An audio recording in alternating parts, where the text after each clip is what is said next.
वरून मारतात बॅटरीवरती काही सेकंदसाठी आणि तरीसुद्धा कोर टेम्परेचर वाढलं नाही हे इन्शुअर करतात.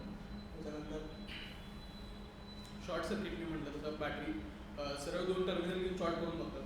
PMSमध्ये प्रोटेक्शन पाहिजे की शॉर्ट जरी झालं तरी आतमध्ये कट राहायला पाहिजे, आतमध्ये काय व्हायला नाही पाहिजे बॅटरीला, बाहेरूनच कट झालं पाहिजे. रिव्हर्स पोलॅरिटी प्रोटेक्शन मोजलं जातं, उलटी सुलटी पॉझिटिव्ह निगेटिव्ह लावतात बॅटरी. ओव्हरचार्ज ओव्हर डिस्चार्ज तर वारंवार होतात सारखं, कारण काय होतं बऱ्याच वेळा की ह्याच्यात बेसिकली मॉस्फेट आहे आतमध्ये हे कट करण्यासाठी, तर मॉस्फेट फेल व्हायचे चान्सेस असतात. मी एक 3 वेळा ओव्हरचार्ज केलं, 3 वेळा प्रोटेक्ट करतो आणि चौथ्यांदा तो फेल होतो. मग 5व्यांदा मी लावायला गेलो तर ते शॉर्ट स्पार्क, मग बॅटरी डॅमेज व्हायची. मग हे पण वारंवार पुसतात, त्याचे पण स्टँडर्ड्स आहेत, प्रत्येक गाडीसाठी वेगवेगळे आहेत. कारसाठी वेगळे आहेत, L7 म्हणजे क्वाड्रीसायकलची कॅटेगरी आहे, रिक्षाची कॅटेगरी L5 किंवा M कॅटेगरी कारची, टू व्हीलर्सची वेगळी कॅटेगरी आहे, to व्हीलरमध्ये low speed L1 L2 असे वेगवेगळे कॅटेगरीज आहेत. त्याच्यासाठी IAS बनलेला आहे. आणि सगळ्यात महत्त्वाचं IP67 और IP87 डस्टरली वॉटर रेजिस्टन्स पाहिजे बॅटरीला, कारण आपल्या इथं वारंवार फ्लड्स येतात. फक्त आपल्या इथंच नाही, सांगलीमध्येच नाही, बऱ्याच ठिकाणी फ्लड्स येतात. आणि आता आपण बघतोय म्हणजे पेट्रोलची गाडी असेल तर आपण बिनधास्त घालतो पाण्यात, आणि इलेक्ट्रिकची असेल तर लोक आधी घालायचे. आता खूप चांगल्या झाल्यात गाड्या, म्हणजे स्पेशली ओला आणि इतर तुम्ही पुरातून डायरेक्ट आतमध्ये म्हणजे अगदी छातीपर्यंत पाणी असलं तरी गाडी घालू शकतो, एवढं चांगले स्टँडर्ड्स आता मेंटेन झालेत गाड्यांचे. इवन नेक्सॉन बिनधास्त तुम्ही पाण्यात 5 फुटापर्यंत पाण्यात नेक्सॉन तुम्ही 1 तास ठेवू शकता असं त्यांचं क्लेम आहे. आणि प्रेशर वॉल्व मी म्हटलं जसं की आतमध्ये प्रेशर बिल्ड द्यायचं नाही, ठराविक बार्सपर्यंत आय थिंक 3.5 बार्स आहे NMC. तर त्याच्यावरती जर प्रेशर बिल्ड झालं तर परत ठराविक घालायचे चान्सेस असतात. मग त्याच्यासाठी एक वॉल्व दिला जातो बॅटरी पॅकच्या ओव्हरऑल पॅकला, जो वॉटरप्रूफ पण असतो आणि तो प्रेशर पण कमी करतो. IEEE स्टँडर्ड्स असतात BESS साठी. आता इलेक्ट्रिक व्हेकल हा जरी आपला टॉपिक असला तरी BESS हा खूप मोठा स्कोप आहे तुम्हाला बॅटरी आणि BMS साठी. कारण इलेक्ट्रिक व्हेकलमध्ये सगळेजण अग्रेसर आहेत की मला पण BMS डिझाईन करायचं आहे, मला पण बॅटरी करायची. पण एक खूप आपल्याला टेक्निकली चांगलं काम करायचं असेल आणि खूप चांगला स्कोपमध्ये करायचं असेल तर BESS म्हणून एक प्रकारे बॅटरी एनर्जी स्टोरेज सिस्टीम्स, हे प्रिडॉमिनेटली कुठं वापरलं जातं की आता फॉर एक्झाम्पल लक्षद्वीप आयलंड्स आहेत, आता खूप लक्षद्वीपचं कौतुक चालू आहे. तर लक्षद्वीप आयलंडकडं एनर्जी कुठून येते? लक्षद्वीप आयलंडमध्ये बल्ब कुठून लागतो? तर अख्खा आयलंड जनरेटरवर चालू आहे, डिझेल होतात जनरेटरवरती अख्खा आयलंड चालू. तर ही खूप जास्त एन्व्हायरमेंटला हार्मफुल आहे. मग त्याच्यासाठी काय अल्टरनेटिव्ह, एकतर विंड नाहीतर सोलर. सोलर लावलं तर तुम्हाला दिवसात 4 तास जनरेशन होणार आहे, इतर वेळेला जनरेशन होणार नाही. मग त्या केसमध्ये काय करायचं, तर आपण जसं घरी इन्व्हर्टर लावतो तसं अख्ख्या आयलंडसाठी बॅटरी लावायची. त्याला बॅटरी एनर्जी स्टोरेज सिस्टीम म्हणून, जे ग्रिड स्टॅबिलायझेशन पण करते आणि स्टोरेज पण करते. मग ह्याला आता प्रचंड डिमांड आहे. मग आता इंडियामध्ये 3 आयलंड्स आहेत छोटे छोटे जे पूर्ण सोलरवर चालतात आणि तिथं बॅटरी एनर्जी स्टोरेज सिस्टीम बनवतो. मग आपल्या इथं आता 150 गिगावॉटपेक्षा जास्त डिप्लॉयमेंट झालेली आहे, जी प्रिडॉमिनेटली आता सॅमसंग आणि तोशिबा करतात. आणि जगात बघितलं तर टेस्ला आता सगळ्यात जास्त BESSमध्ये काम करते. आपल्या हवाई आयलंड म्हणून माहिती असेल तुम्हाला, त्यात हवाई आयलंड्समध्ये 12-13 आयलंड्स आहेत, त्यातले 3 आयलंड्स आता टेस्लाच्या बॅटरी पॅकवरती चालतात. तर हे BESSमध्ये ॲडव्हान्समेंट आहे. म्हणजे जर तुम्ही बॅटरी ह्याच्यासाठी बघितली इलेक्ट्रिक व्हेकलसाठी, तर तुम्हाला 15-20 किलोवॅटच्या बॅटरीज करायच्या. तेच जर तुम्ही BESSमध्ये बघितलं तर तुम्हाला मोर दॅन 1000 गिगावॉटच्या बॅटरीजचा स्कोप आहे बनवायला. तर ते खूप मोठ्या प्रमाणात बनवलं जातात, हाय व्होल्टेजमध्ये बनवलं जातं. जर टेक्निकली सुपिरियर काम करायचं असेल तर BESS नक्की तुम्ही बघा की काय आहे BESSमध्ये, आणि खूप चांगल्या ॲडव्हान्समेंट्स त्याच्यात झालेल्या आहेत बॅटरीसाठी. आणि एक चांगलं त्याच्यासाठी लोड त्याचा स्टेबल असतो, ठरलेला लोड असतो, डिझाईन लोडसाठी केलेला असतो. त्यामुळे सेल लेवलला खूप जास्त काम करायला लागत नाही. पण इलेक्ट्रॉनिक्सच्या दृष्टिकोनातून बघितलं तर BESSमध्ये खूप स्कोप पण आहे. इंडियामध्ये खूप कमी कंपनीज आहेत आणि तुम्हाला रिसर्चमध्ये जर बघायचं असेल तर BESS मी रेकमेंड करेल.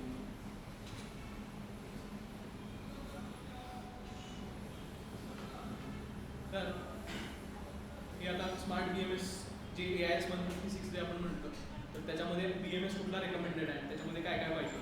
इलेक्ट्रिक व्हेकलच्या ज्या स्टँडर्ड्स आहेत, आपले जे स्टँडर्ड आहे ऑटोमोटिव्ह इंडियन स्टँडर्ड, तर त्याच्यामध्ये बेसिक प्रोटेक्शन्स तर पाहिजे. त्याच्यानंतर कॅन तुम्हाला पाहिजे, कॅनमधून तुम्हाला सगळा डेटा तुमच्या व्हेकलला देता आला पाहिजे, ऑर ब्लूटूथ. त्याच्यानंतर सेन्सर्स हे कंपल्सरी आहे, टेम्परेचरचा, प्रेशरचा, करंट सेन्सर आणि त्याचे प्रत्येकाचे बजर पाहिजे.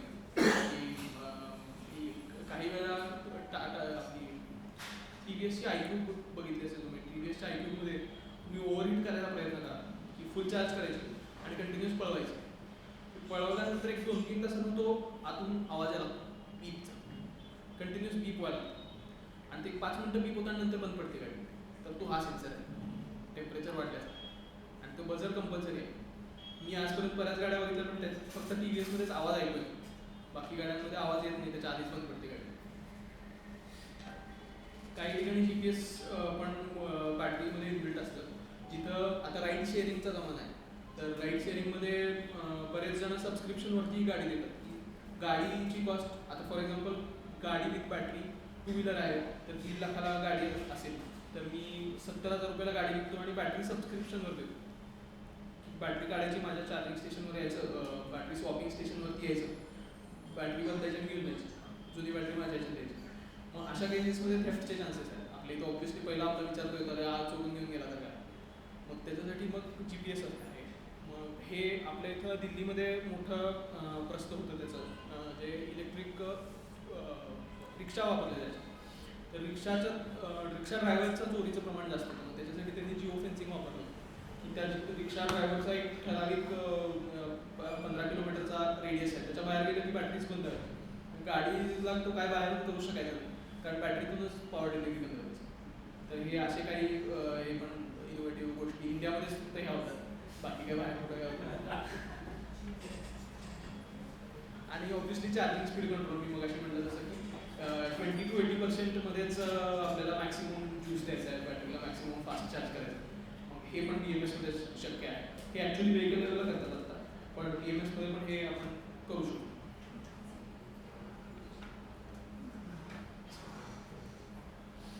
तर आता पहिल्यापासून आपण बॅटरी डिझाईन म्हटलं तर काय काय बघायला पाहिजे बॅटरी डिझाईन करताना. पॉवर बघायला पाहिजे, एनर्जी, टोटल एनर्जी मला किती द्यायची, पॉवर डिलिव्हरी कशी करायची, त्याच्यानंतर कन्झम्पशन कशा पद्धतीने असणार, म्हणजे लोड कसा असणार, मॅक्सिमम पॉवर किती कंझ्युम करणार आहे, किंवा रेटेड पॉवर काय असणार आहे, रेग्युलर पॉवर. तर मग आता फॉर एक्झाम्पल आपण एक सायकल डिझाईन करूया. सायकलला स्टँडर्ड 250 वॉटची मोटर असते, एकदम इझी, गणित घालायला सोपं म्हणून 250 वॉटची मोटर आहे. आणि 250 वॉटला मला 25चा स्पीड मिळतो, आणि मॅक्सिमम 25चा स्पीड अलाउड असतो सायकलला. तर मग 25च्या स्पीडनं सायकल चालण्यासाठी मला समजा 100 किलोमीटरची रेंज पाहिजे, तर मी किती बॅटरी घालायला पाहिजे. तर 250 वॉट 1 तास चालण्यासाठी 250 वॉट आवर लागले आपल्याला, ते 4 तास चालवायचे, म्हणजे 1000 वॉट आवरची बॅटरी मला डिझाईन करायची. मग त्याच्यानुसार व्होल्टेज किती आहे आणि कपॅसिटी किती आहे हे ठरवायचं. फॉर एक्झाम्पल 50 वोल्टची बॅटरी आहे, 40 वोल्टची बॅटरी, तर ती 1000 डिवायडेड बाय 50 असं करून की 20 अँपिअरची बॅटरी होईल. आणि मग ही 20 अँपिअर देऊ शकत नाही. मग युजेबल किती आहे, व्हेरिएबल लोड आला तर काय, हे काही फॅक्टर्स धरून ती बॅटरी डिझाईन करायला पाहिजे. प्रत्येकाचा यूज केस आणि लोड किती आहे त्याच्यावरती ते थोडंसं व्हॅल्यू होईल. पण मग आम्ही एक रूल ऑफ थंब देऊन 30% एक्स्ट्रा देतो. 30% एक्स्ट्रा दिलं तर ते 80% लोकांसाठी सॅटिस्फॅक्टरी. आणि मग सगळ्यात महत्त्वाचं तर सायकल आहे आपली, तर सायकलला बॅटरी कुठं लावायची. मी मागं लावली तर मला डबल सीट जायचं असेल तुम्हाला घेऊन तर काय, मग पाईपमध्ये लावतो, मग पाईपच्या शेपची बॅटरी पाहिजे. मग आपण आता इलेक्ट्रिक ह्याच्यामध्ये बघतोय आपण की सायकल्समध्ये कुठेही बॅटरी लावली असते, त्या पुढच्या ह्याच्यात लावतात, काही जण हँडलवर लावतात, काही जण मागं लावतात. हे प्रत्येकाचा चॉईस आहे, पण ऑप्टिमम डिझाईन कसं करायचं. मग ज्याला व्हेकल बंद करते तो म्हणतो की अरे व्हेकलचं सेंटर ऑफ ग्रॅव्हिटी मला माझ्या सीटच्या खाली पाहिजे, मग तिथं बॅटरी लावूया. मग मागं बसल्यानंतर सेंटर ऑफ ग्रॅव्हिटी कसा चेंज होतो. मग ह्या सगळ्या फॅक्टर्स पकडून मग मला साईज आणि वेटचं कन्स्ट्रेंट की मी एवढं मॅक्सिमम वेट अलाउ करू शकतो, आणि मी एवढा मॅक्सिमम साईज लेंथ एवढीच देऊ शकतो, किंवा त्याच्यानुसार मी केमिस्ट्री ठरवणार. एवढं सगळं आपण करतो पण शेवटी क्रेडिट कॉस्टवरच येते. मला मी सदरात बसवून द्या. तुम्हाला कम्युनिकेशन कुठलं पाहिजे, कॅन पाहिजे का नको आहे, ब्लूटूथवरती ॲप आता सगळ्या BMSला स्टँडर्ड ॲप येतं. ॲपमध्ये मला दिसतं टेम्परेचर काय आहे, सायकल किती वापरली, वोल्टेज काय आहे, किती किलोमीटर जाईल एस्टिमेटेड. आणि त्याच्यानुसारच मी वायर्स किती स्क्वेअर MM ची वापरायची, किती लेन्थची वापरायची, निकल स्ट्रिप किती स्क्वेअर MM ची वापरायची, एन्क्लोजर कसं पाहिजे, जर बाहेर आउटडोर यूज असेल तर ते IP रेटेड पाहिजे, इंडोर यूज असेल तर काय मेटल पाहिजे का प्लास्टिक पाहिजे का नुसतं PVC पाहिजे. हे सगळ्या गोष्टी आपण त्या बॅटरी पॅकच्या डिझाईनमध्ये कन्सिडर करू शकतो. आता आपल्याला आपल्या केसमध्ये इलेक्ट्रिक व्हेकलमध्ये जे स्टँडर्डमध्ये दिले तेच करायचं, त्यामुळे ते IP रेटेडच हे पाहिजे. तर त्याच्यासाठी मोस्टली जनरली आता ॲल्युमिनियम एन्क्लोजर वापरलं जाते कास्टिंगमध्ये, कारण त्याचं एकतर लाईट वेट आहे आणि कास्टिंग करून इझिली पाहिजे त्या शेपमध्ये आपल्याला बसवता येतं. आता रिसायकलिंग आपण मगाशी मी जसं बोललो तसं आता रिसायकलिंगचा जमाना आहे आणि काय म्हणतात त्याला सर्क्युलर इकॉनॉमी आता एकदम जोरात चाललं आहे. तर बेसिकली लिथियम बॅटरीज जे आता आपण केल्यात निकेल, मॅंगनीज, कोबाल्ट आणि ॲल्युमिनियम असे वापरून, तर हे मेटल्स पण प्रेशस आहेत आणि ते संपत चाललेत. आपल्याला काय ते अनलिमिटेड सोर्स नाही, तर ते रिसायकल करणं खूप इम्पॉर्टंट आहे. आणि लिथियम बॅटरीज हा मोर दॅन 97% रिसायकल होतो. डायरेक्ट बॅटरीज श्रेड करून त्याच्यात सेग्रिगेशन केलं जातं. त्याच्यात प्रेशस मेटल्स आणि लिथियम मेटल केसिंगचं जे मटेरियल असेल, जे स्टील असेल किंवा ॲल्युमिनियम असेल, सेल केसिंगचं पण आणि ओव्हरऑल बॅटरी पॅक केसिंगचं पण, ते पण सेपरेट होतं. आणि मग काही PCBचे पार्ट्स असतात, त्या PCBमधलं कॉपर, प्लास्टिक्स येतात, काही केसेसमध्ये एकदम फाईन पर्सेंटेजमध्ये गोल्ड आणि सिल्वर, ह्या सगळ्या गोष्टी सेपरेट होतात. आणि जर असं ॲज्युम केलं आपण की 100% बॅटरी ह्या रिसायकल्ड मटेरियलपासूनच वापरायच्या करायच्या तयार करायच्या झाल्या तर 70% मटेरियलची कॉस्ट आपण कमी करू शकतो इव्हेंच्युअली. बट त्याच्यासाठी लिथियम बॅटरी सेल मॅन्युफॅक्चरिंगचा प्लांट आपल्याकडे पाहिजे. आता चायनामध्ये ऑलमोस्ट 12% बॅटरीज ह्या रिसायकल्ड मटेरियलपासून बनतात. काही कंपनीज आहेत ज्या सस्टेनेबिलिटी कॉन्शियस आहेत, तर त्या आता फोर्स करायला लागतात की तुम्ही रिसायकल्ड मटेरियलपासूनच बनवा गोष्ट. त्यामुळं शेल्स असतात बॅटरीचे, सेलचे केसिंग्स असतात, ह्या सगळ्या रिसायकल्ड मेटल्सपासून बनवले जातात. इंडियामध्ये ह्याला खूप जास्त ऑपॉर्च्युनिटी आहे. आता मेजर ह्याच्यातला रिसर्च इंडियामध्ये होतोय आणि आपल्या इथं सॉलिड वेस्टचा प्रॉब्लेम तर आहेच सगळ्यात जास्त. आणि त्याच्यामध्ये बॅटरी हा आता कारण खूप बॅटरीज जुन्या वापरातून परत कचऱ्यात यायला लागल्या, त्यामुळं त्याच्यावरती रिसर्च पण भरपूर व्हायला लागला. आणि आपण आता ह्या टेक्नॉलॉजीमध्ये तर नक्की खूप पुढं आहोत रिसायकलिंगमध्ये. आणि बरंचसं मटेरियल सेग्रिगेट करून आपण एक्सपोर्ट करतो, की जे हे मेटल्स आहेत ते एक्सपोर्ट पण होत आहेत लिथियमचे आपल्या इंडियामध्ये. तर बेसिकली अपसायकलिंग जसं प्रोसेस आहे, की बॅटरी तयार होते, त्याचा वापर झाल्यानंतर त्याचं श्रेडिंग केलं जातं. त्याच्यानंतर इलेक्ट्रोलाइट रिकव्हरी एक खूप अवघड प्रोसेस आहे, कारण इलेक्ट्रोलाइट त्याचं मर्ज होऊन जातं त्याच्यामध्ये. मग काही ठिकाणी इलेक्ट्रोलाइट आणि ते प्रेशस मेटल्स आणि लिथियमचे आयन्स हे सगळं एक करून असा त्याचा रचना करून विकला जातो किंवा एक्सपोर्ट केला जातो. आणि कारण ते करणं खूप कॉस्टली आणि अवघड पण आहे. आणि जेव्हा मला बॅटरी मॅन्युफॅक्चरिंग करायचं तेव्हा परत ते एकत्रच करणार आहे. त्यामुळं अप टू सर्टन एक्सटेंट काही पार्ट त्यात ते रिमूव्ह करायला लागतात मला. डिपेंड्स अपॉन माय डिझाईन की बॅटरी मी कशी डिझाईन केली त्याचा. मग कॅथोडांवरचे फॉईल्स असतात, म्हणजे ज्याच्यावरती आपण पहिल्यांदा स्प्रे केले हे आपले मटेरियल्स, ते फॉईल सेपरेट होतात, कॅथोड सेपरेट होतो आणि परत त्याची नवीन बॅटरी होतो. काही क्वेश्चन्स असतील तर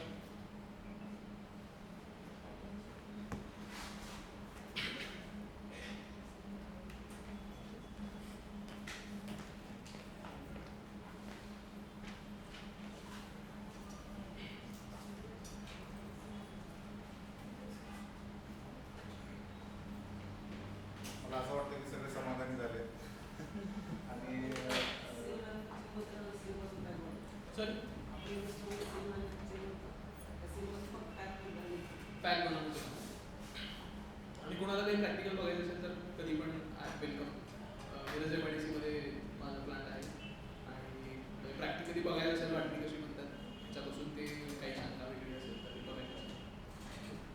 BMS मध्ये जनरलाइज मायक्रो प्रोसेसर्स आहेत का FPGA बेस्ड सेपरेट कंट्रोलर्स आहेत? दोन्ही वापरले जातात. आता जनरलाइज्ड ICs वापरले जातात. काही जे ठराविक मास मॅन्युफॅक्चरिंग होतात 12 व्होल्ट असेल किंवा 48 व्होल्ट असेल ही जनरल पर्पज आहे. पण जे चांगले मॅन्युफॅक्चर असतात स्वतःच डिझाईन करतात आणि स्वतःचे IC पासून सगळं स्वतः डिझाईन केलेलं असतं आणि तसंच म्हणजे पर्पज बिल्ड त्यामुळे दोन्ही अप्रोचेस आहेत आपल्या तुमच्या देखील आपल्या इथं पण दोन्ही दोन्ही पण तुम्ही प्रॅक्टिस करतात. इलेक्ट्रॉनिक आपल्याकडे सेल बनत नाही. आपण सेल आणि असेंबल करतो. त्यामुळे इलेक्ट्रोलाइट हे सगळे स्टँडर्ड जे येतात त्याच्यातच आपण काम करतो.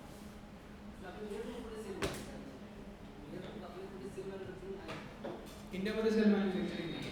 आता एक पायलट प्लांट बनत आहे होसूरमध्ये, पण ती विजिट अलाउ करत नाही त्याच्यावर. पण तो नुसता म्हणजे दाखवण्यासाठी आहे आणि मॅन्युफॅक्चरिंग मास मॅन्युफॅक्चरिंग सुरू घेतात.